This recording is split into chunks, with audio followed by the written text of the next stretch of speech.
Hello everyone, and welcome to the 13th episode of The Good, the Bad, and the Fugly, a weekly video series in which we quickly sum up our game reviews from the past week at GamingUnion.net. My name is Brian, and I'm here with Nikki. On The Good, the Bad, and the Fugly, or GBF, we give short descriptions and our basic verdict of each game we've reviewed in the last 7 days. These shows will be short and to the point, and if you want more info on any of the games we talk about, be sure to check out the full review on GamingUnion.net. This episode will be summing up our game reviews from May 21st to the 27th, 2011. Racing fans, grab your controllers and get ready for the newest game from Codemasters on the PS3, 360, and PC called Dirt 3. The Dirt franchise is all about the rally car simulation, and this third installment is no different, but special care has been given to make it just as fun as the rest. The gameplay is just as solid as it's been in the past. Dirt 3 propels itself ahead of the rest with the introduction of more rally events than ever before. It's also a huge plus that players can drive cars from every conceivable decade. If you get tired of playing by yourself, Dirt 3 has a pretty decent online mode where you can race against friends and strangers. Unfortunately, the campaign mode does feel a little short in comparison to the past games, which was a little disappointing. Also, even though Dirt 3 is a rally car simulator, all of the cars felt pretty slippery, even on tarmac. However, the presentation is solid, and Dirt 3 is an all-around fun game, so we've given it a 9 out of 10. If you love racing simulators, we highly recommend that you give this a shot. The LEGO franchise has always been a fun and quirky set of games, and Traveller's Tales has just released their newest Star Wars themed game, LEGO Star Wars 3, The Clone Wars. There's not much to be said about this LEGO game that hasn't been said about past LEGO games.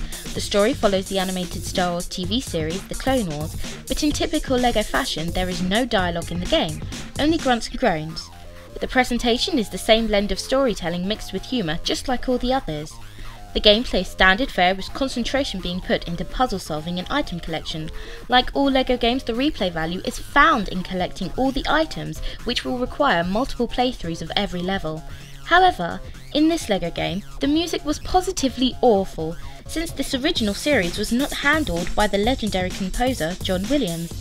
This LEGO game is fairly middle of the road without much deviation from the previous titles, and we feel it deserves a 6 out of 10. If you love the franchise, you'll most likely already own this. Newcomers, it might be best to try one of the other installments first. It was as though Traveller's Tales felt they weren't busy enough with Star Wars, so they decided to release another game on all systems with LEGO Pirates of the Caribbean. As the name implies, this LEGO game follows the movies from the Pirates franchise, from the first 3 movies and the newest movie, On Stranger Tides. Like the other games, there is no dialogue, but the nonverbal sounds for each character are very well done. If you're a fan of the movies, you're sure to get a kick out of this LEGO game. A lot of attention was put into the water effects in this installment, and it really shows. The gameplay is just as addictive in this as it is in all the others. The presentation is standard fare for a LEGO game, and the music by Hans Zimmer and Klaus Badelt was handled extremely well throughout. Even though LEGO Pirates of the Caribbean is a solid title, the game never deviated in any significant way from the past games, and we've given it a 7 out of 10.